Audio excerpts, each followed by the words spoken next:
This is your last call for My Wife the Dietitian. The show is just about to start. Come on, let's go. Hurry up. I'm trying. I can't get my shoe on. Welcome to My Wife the Dietitian, a fun weekly podcast about nutrition and healthy lifestyle. I'm Rob, and together with my wife Sandra, we invite you to join us on this informative and entertaining journey through the complex world of healthy eating. Join us each week as we strive to help you with transforming your overall health and relationship with food through up-to-date, evidence-based nutrition information.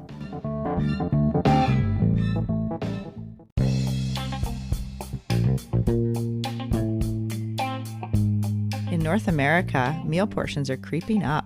We know people will generally eat what's on their plate, even though their hunger may already be satisfied. Why are portions so big? Are there any ways that we can prevent overeating at meals and snacks? Will doing so help our waistlines? Join us today for Portion Distortion, Strategies to Stop Portion Creep. Hey everyone, it's Rob and Sandra with My Wife the Dietitian. Hello, Sandra. Hi, Rob. How is it going? Good. What do you have for us this week? Portion Distortion, 9 Strategies to Stop Portion Creep. Portion creep. Listen to all those terms. You're throwing them around. Portion distortion and Right. Or like the upward trend of portions. bigger's better. That's kind of the issue. That's why you have a job, because there's too many people that think bigger's better when it comes to nutrition and diet and fitting the food in themselves and all that. Well, it's definitely a trend that's in society, that larger portions everywhere. I mean, it's been happening for decades, I think. I think it's a sign of value. People think that, oh, look how much I'm getting for this amount of money. Absolutely. I'm going to go. I remember going to this place years ago with my parents on vacation, and it was just this big seafood buffet, and you could just load your plate, and the people in there just had mounds of food, and it was like $8. And I was excited because I like to eat and I like seafood, and I was young and I was like, sweet, this is awesome. Look, I just eat forever. And, but yeah, I mean, that's become a thing, and it's become like the benchmark of value when it comes to food is quantity for the price. Yeah. Yeah. I believe that too. Yeah. People want more value for their money. It's like you think of the big box stores and, 2 for $1 and buy one, get one free, or, 40% off. So it makes you buy more. And a lot of times it's the ultra processed foods. So like 2 chocolate bars for the price of 1, or, and it's. When I shop, I find myself doing that too. I'll look at 2 types of cereal. Let's say they're both like a granola. And I'll go, well, this one's got 400 grams in the box and it's $4.99. And this one's got 500 grams in the box and it's the same price. So I'll get the one that's got more in it. And lately, due to our podcast and what I've learned, I thought, you know what, maybe I should look beyond the quantity and see which one actually has better stuff in it, even if it's less quantity. So I'm starting to look at the ingredients and the nutrition facts and thinking, okay, this one's a little bit less volume and quantity, but it's actually healthier. So we'll get this one. Oh, I like that. That's great. Yeah. What's the example of a cereal? It was one of the granolas, I think. Or I think maybe I paid a little bit more for a better quality one or something. But yeah. Good idea. It wasn't just about a quantity for a certain price. I was starting to look at what's actually in it. I like that you did that. That's great, because it's... I think it's super common. I think that's sort of like a lot of people just go, okay, well, this one's bigger. That's a better value. Let's get that. Instead of looking at, okay, what are you actually getting in that product? That's right. Exactly. And what kind of nutrient density? Because nutrient density is different than calorie density. Nutrient is like, vegetables and fruits, they have lots of nutrition in their little package of like an apple package, you know what I mean? Like a package of food, like view it as a package. Yeah. And that's like, it's got vitamins and minerals and fiber and even water, which is a good thing to have in food, because then it's going to rot if you leave it out. And that's a good thing, actually, because that means it's Mother Nature's food. It's natural. Right, right. So when we're talking portions, it's not just how much food you put on your plate. It equates to what you're buying too. Like my example about buying granola, it's, like you have to consider how much you're buying and all that stuff as well. Yeah, because definitely the portion size in our society is growing. You go to a restaurant and, you feel gypped if you don't get a good portion at your meal. And the packaged foods, we talked about lots of, just higher amounts of food, like bigger portions. And, as we all know, obesity is a growing epidemic, and there's more people than ever that are struggling to lose weight and manage their weight. But as our portions grow, it's really hard because actually, there's many factors at play with what influences how much we eat and why we're eating. And studies show that people will eat whatever is on their plate, the amount that's on their plate. Yeah, that makes sense. And there's a lot of reasons, like you think of all the different things you heard when you're a kid. There's starving kids in Africa. Your eyes are bigger than your stomach. You better finish that plate. Yeah, you got to eat everything on your plate before you get dessert. That's right. Don't waste your food. It's, or even like I remember, like you have to eat your dinner at breakfast because you didn't finish it at dinner, and you're not going to waste food in this house. Oh yeah. I remember that. Sitting there, I wasn't allowed to leave the table until my food was gone. And I sat there and everyone else is like, the lights were out and dishwasher's going, and I'm sitting there alone at the kitchen table. It's like 10 at night. And I was about 7 years old. And, talk about like a battle of wits, eh? oh yeah. I think I won. I think my parents finally came in and said, "Oh, forget it. Just go to bed." I'm like, yes. Chalk one up for Rob. No wonder people have to finish their plates these days. Yeah. And I mean, that's how my parents grew up, right? So they thought they were doing the right thing. Oh, it was definitely something. Everyone been through that, I'm sure, or know someone who's sort of experienced that. So yeah, but you think of, that's an emotional memory. And so it's what happens, like in terms of, that was an emotionally charged event in your house, for instance. And so now you feel, I don't know, it's something. You know what the irony is? What's the irony? The irony is now I finish everything on my plate and everyone else's plate. That's right. So I guess maybe it wasn't a win for me. My parents are like, yeah, see, it's sunk in. But I'm lucky it doesn't impact me the way it would with some people. So it's not something I'd suggest. It's not the message we're trying to get across today. No, exactly. Well, it's like when Jacob was here for when we talked about shift work a couple of weeks ago. Yeah. And just, it's the same.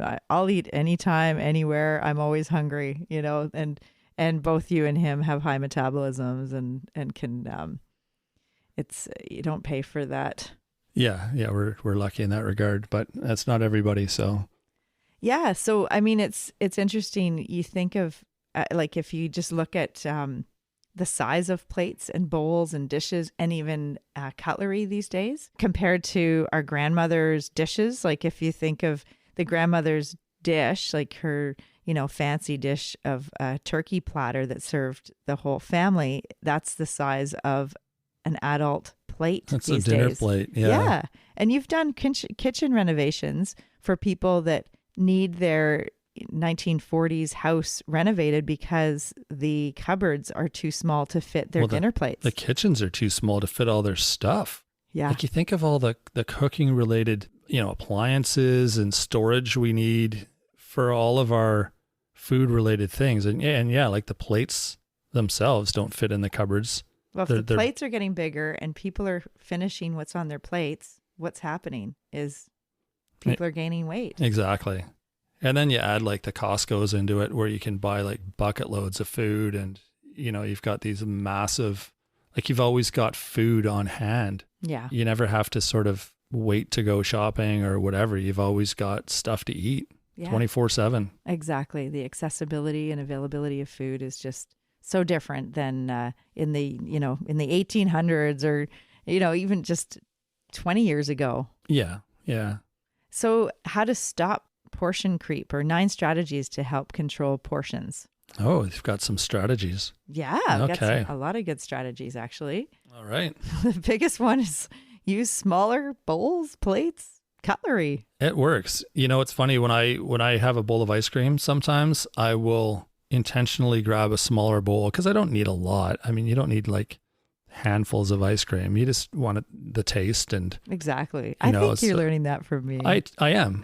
You put yours in a coffee mug, which is really smart because it's like a small bowl, right? Right. And we eat ice cream. I love it. Yeah. We have probably 3 different types of ice cream in the freezer right now, just so people realize that even though I'm a dietitian, we still eat ice cream here. You know what's funny though is Sandra likes to use the empty ice cream boxes for soup stuff and like chicken bones and stuff that she makes soup with. Yeah, right. So the kids will open the freezer, or I'll open the freezer and go, ooh, this one looks new. And I'll open it and get all excited. I get my spoon and my bowl out and I open the thing up and it's full of like dead animal parts. Like, that's not what I had in mind at all. Okay, I'll label better. Well, it's a fun game. I'm used to it now. I kind of know. I shake it. And it's like, oh, soup bones. No, that's not it. And eventually I might find one. Depends if the kids are home or not. If the kids are home, then we have no ice cream typically more than a day. That's true. But if the kids are away, then the ice cream seems to last a lot longer. Yeah. Anyway, a smaller bowl, and you end up putting a scoop and it looks full and you're like, oh yeah, my bowl's full. There we go. Perfect. Yeah, exactly. And that's for dessert. Even at dinner, you can use a salad plate or a kind of a side plate than a whole big plate, because the plates are pretty big and you end up, filling up the plate. And so having a smaller plate, and if you really want more, you can go back for seconds. Yeah. It kind of tricks your brain a bit, I guess. Hey, yeah, it does. Yeah. All right. What's the second tip? Well, and just before, cutlery, is so interesting. I mean, grandmother's dishes from a generation ago, the spoons and the forks and everything is just so much smaller. Now that's almost like mini shovels. Well, it gets it in your mouth faster so that you can get onto your other stuff. Maybe. Could or be, you can right? eat more. Yeah. Yeah. Well, that too. And the faster you eat, you're going to eat more because the brain and the stomach signal. It hasn't registered. It takes full. 20 minutes to let you know that, hey, I'm full, no more. Yeah, that's a really important one, especially at like big events like Thanksgiving or Christmas where you're having a lot of food and you're just shoveling it in. It's good to eat slow. Well, hopefully at those events, you'll have people to talk to. And so you won't be eating fast. You'll be actually talking and, putting your fork down between bites and not just wolfing it down. Yeah, yeah. Number 2 is the plate ratio. We've talked about that before, right? Yeah. And it's a good rule of thumb to help with portions. So when, especially, okay, so if you have a smaller plate, then half the plate's vegetable, a quarter protein, and a quarter grains or whole grains. Whole grains, yeah. Or a starch that's I got some fiber in there. And that's a good way to try to help with portions so that you're not having 6 portions of pasta in your spaghetti dinner and a little bit of sauce and veggies and meat. Yeah. And I guess I know when I make pasta, I end up just throwing the noodles into the sauce, but I suppose it allows you to control your portion size. If you leave the noodles separate, then you can put a little bit of noodles on your plate and then more of the other stuff, I guess. You don't have to separate them. You can it's just as an estimate, like thinking, where's my plate ratio? About the size of your hand. That's going into third strategy to help control portions is everybody's got a hand. And so you've got your fist is about the size of, say, pasta. So a serving of pasta. And for you, you'd probably need 2 of those. Because I have 2 hands. Because you're a man. You eat a lot more. I eat more. And you need more because you have a higher energy output and higher metabolism and more muscle than a woman. All those reasons. So you're, so that's another way to help control portions. Because when I do the grocery tours with the school age kids, like grade 4s, for an example, I'll show them my fist and compare it to their fist. And then they're all quiet. You're so funny. No. Sandra raises her fist at them and they all look scared. You're going to take that out. That is not true.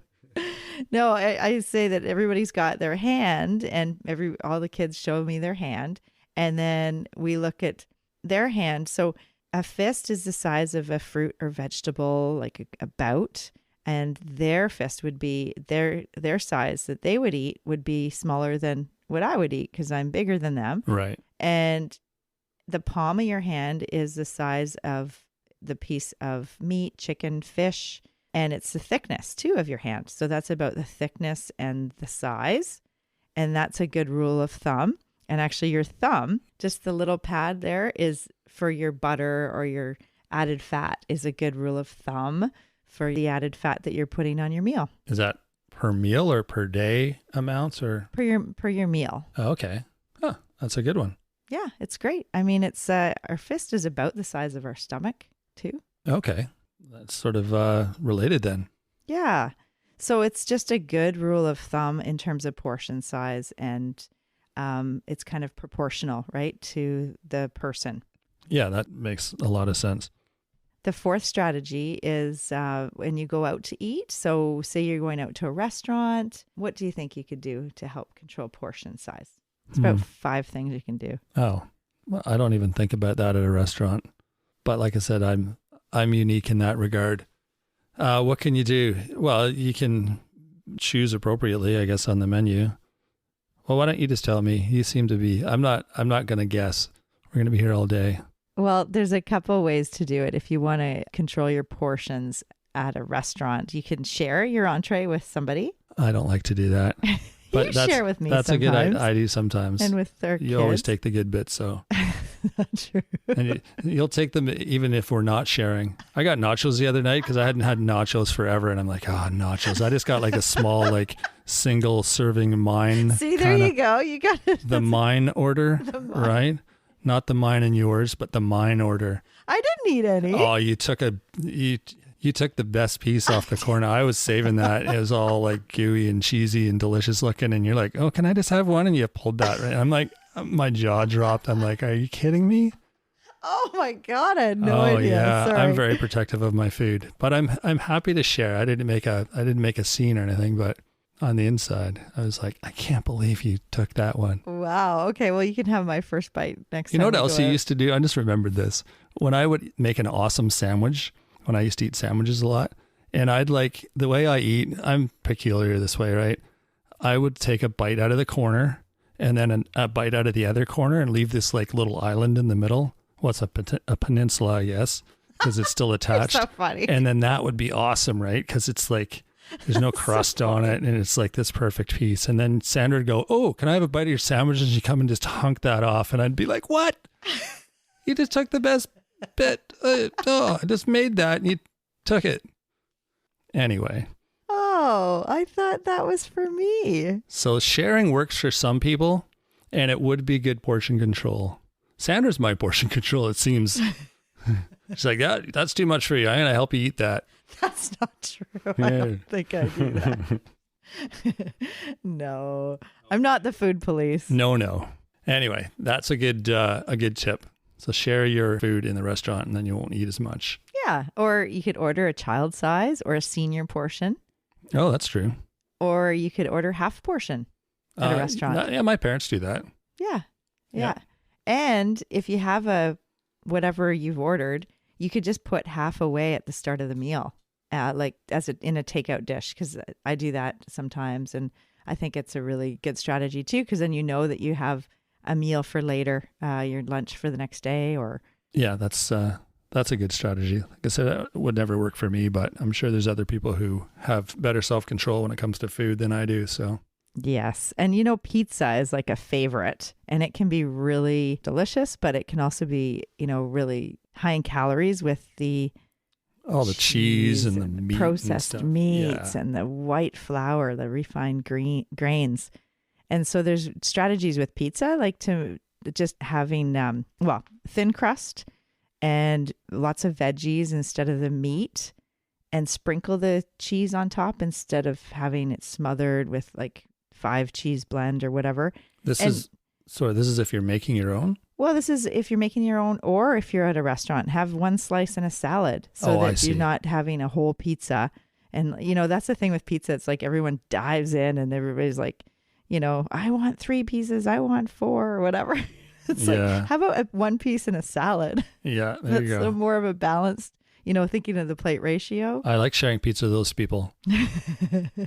Right? What people? The people who like one piece and a salad. Yeah. And I'm like, perfect. That works for me because then I'll get more. The 5th strategy to help control portions is drinking 1 or 2 cups of water before your meal. Oh, like meal prep. Yeah. Filling up your stomach. Yeah, it makes total sense. If it's full of water, it can't, you're knocking down that kind of hunger, the craving kind of, I need to eat now. Right? Yes. So you're less likely to just inhale everything that's in front of you. There's a bit of a caveat with that. And what would that be? If you have problems with indigestion or low stomach acid, so you're often not digesting well, then if you have lots of water before you eat, then that actually lowers your stomach acid. Like it not lowers, but it dilutes it because it's better to not have. And what happens if it's diluted? Then your stomach acid won't be as strong and break your food up and for digestion. That's only if you have issues.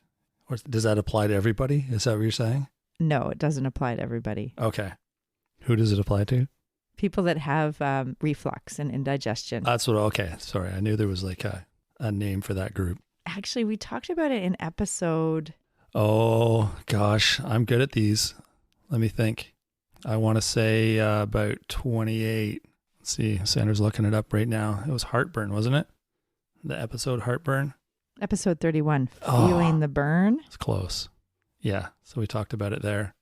And we talked about it on chewing, that one, because that's all about digestion too. That's episode 15. I know the other thing we suggested when it comes to water is just making sure you're drinking water with your meal, because then even if it's not gallons of water before your meal, you're still drinking water and eating food, and both together kind of fill you up versus just food alone. Yeah. And most people do need more water. So that's a good idea, just because then you are going to get more of your water and fluid intake that's it's not sugary beverage, right? Yeah, you got it. Number 6 is slow down. Slow down. Slow down. Enjoy that ride. What's that song? You move too fast. Oh, Simon and Garfunkel. Make the moment last. Something like that. I can't remember what it's called offhand. Yeah, good tip though. I mean, we've talked about that a bunch, like just the whole enjoying the feast and enjoying the moment and savor it and savor your food and savor the people you're with and where you're eating in some cases, and it's an event. Exactly. Yeah. Yeah, that's exactly it. Eating mindfully, slowing down, just savoring, just what you said. That's all going to help with portion control because it slows everything down. You're not shoveling the food in, before that 20 minutes hits where that signal from the stomach goes to the brain and says, I'm full. So if you, slow down, then... Slow down, you eat too fast. You gotta make the moment last, right? Perfect. Yeah, see, they were onto something. Awesome. Yes. They knew what they were saying. Oh, I like that. We should have that as as one of the songs for this. Yeah, I'll give episode. Paul and who was the other? Paul and Art Garfunkel. Oh yes. Give them a call. See if they can do a little version for us. All right, number 7. This is kind of similar but different. Don't multitask. So sit, chew, and swallow. Yeah, it goes along with the last one. It's just be mindful of where you are and don't try to get a bunch of work done while you're eating food at the same time off the side of your desk or off your lap while you're watching TV or... Yeah, experience those textures, those flavors, the environment, the people you're with, and just try to be mindful and chew slowly. You're more aware of your eating, or you're less aware of your eating if you're doing something else, is I guess what I'm trying to say. So if you're just, you're sitting putting food in your mouth as you're working. You're not aware of how much you're actually eating. Yeah, So- exactly. That's funny because that's exactly the next one is don't eat out of a bag or the container. Like portion it out. Actually take whatever it is. Like just don't sit down with the bag and eat out of the bag because you're going to eat more and not even realize what you've eaten. Oh, totally. Until it's gone. And then you're like, oh, I guess I ate a box of crackers. Exactly. Yeah. So that helps with portion control too, is just portioning it out into another dish. It's a really good idea. You find if you go to a party and they have like a plate full of, snacks and whatnot, you're just grabbing handfuls and eating sort of over the course of the night. But if you actually calculated how much you ate. Or if you put it on a plate. Yeah. And then no, you I can just see mean it. like if someone was keeping track, and it's like, okay, Rob had 17 handfuls of that snack mix. That's equivalent to like a bag and a half. I'd be like, oh my God, I ate a bag. I had no idea because I was only eating them like a handful at a time. But, right. Like Sandra's saying, if someone had portioned it out at the beginning of the night and says, here's your like healthy Or if you portion do of it snacks. for yourself, like just portion for your yourself, own- sure. Yeah, portion it out into like take it out of whatever container it's in and put it on a plate. It's more of an event that way too. Yeah. And it's, again, like we said, it's being mindful about what you're eating, what you're putting in your body, how much you're putting in your body, the quality and the quantity. I remember my grandmother, she was 100. But remember she lived at my parents' and she had her wheelchair and she'd wheel and just have the fridge open and sit in front of the fridge. And she'd block everyone else because you couldn't get the design of the kitchen. You couldn't get near the fridge because she was in the way. But that was a lot of effort. If you think that about was being smart. in a wheelchair and, taking everything out, and she's just probably making something for herself. But yeah, it's just funny. I just remember that. That was funny. Yeah. That was awesome. Smart grandma. Yeah, totally. There's a reason she lived that old. That's right. Yeah. Well, that was near the end that she was doing that because she wasn't in a wheelchair very long. But okay, the last strategy to help control portion is more about your shopping habits, and just don't fall for those marketing tactics, especially for the ultra processed foods and the single serving foods that are 2 for $1, 2 chocolate bars for $1 or right. 40% off, or buy one, get one free. And just be mindful of if you're going to have it in the kitchen or in your pantry, you're going to eat it. So Yeah, especially if it's something with a due date that's coming up and you have to like pound through a whole bunch of whatever because it was on sale. You got a good deal on it, but then you got to eat it all like in the next 3 days, right? Right. But also like the ultra processed foods, a lot of them they'll last for a long time on the shelf. They just don't last a long time in the cupboard, it seems, especially if you have teenagers. That's true. You're Right. funny. Yep. All right. Good tips. Hopefully that's helpful to people. I think we probably mentioned some things that will be, that people probably haven't thought of when it comes to portions and how to control them. I'm going to just recap, I think. Yeah, why don't you do that? Okay, that'd be All right. awesome. 9 strategies to help stop that portion creep or control. Portion distortion. Exactly. So use smaller bowls or plates or cutlery. 2, remember the plate ratio as a good guide for your meal. 3, use your hand to know what size various items could be, your vegetables, your fruits, your whole grains, using your fist and your palm and your thumb. Number 4, at restaurants, just be mindful about ordering and maybe get smaller portions by either ordering a child size or senior size or half portion or sharing with somebody. Number 5, drinking some water before the meal. 6, slow down, eat mindfully. 7, don't multitask. Savor that food, chew slowly. 8, portion out your food out of the container onto a plate so that you're not eating from the bag. And last one is don't fall for those marketing tactics of extra large, big, extra size. The super size. Super size. Do you want to Buy supersize one, that? get one free. 2 for 1. Do you want the free order of fries on the side? That's right. Yeah. Yeah, that was another good episode, right? The whole what was that? The fatty liver one? We sort of talked about the Super Size Me movie. And if you haven't seen that, the documentary, it's amazing. And it's definitely along the lines of portioning. I mean, obviously it was all about fast food diet and what that does to you. But part of that was just how big the portions were. Episode 39, Fatty Liver, How to Put Your Liver on a Diet. Yeah, a good one to listen to. And also the reducing your ultra-processed foods was a good one. And that is... 24. You got it. Boom. Awesome, Sandra. Well, thanks for sharing that information with us today. That's should be helpful for most people, I would think. And remember to check out the YouTube page and our Facebook page and Instagram page, and our website, mywifethedietitian.com. Sandra's got some new blog articles up there on a pretty regular basis, so it's always good to check back and see what's new there. And if you have questions about what we're doing, or if you'd like to inquire about a topic that maybe you'd like to know more about, then feel free to shoot us an email. If you just like to chit chat and tell us about your meal, that's fine too. We're here to answer your questions, and we're just here for you in general, right?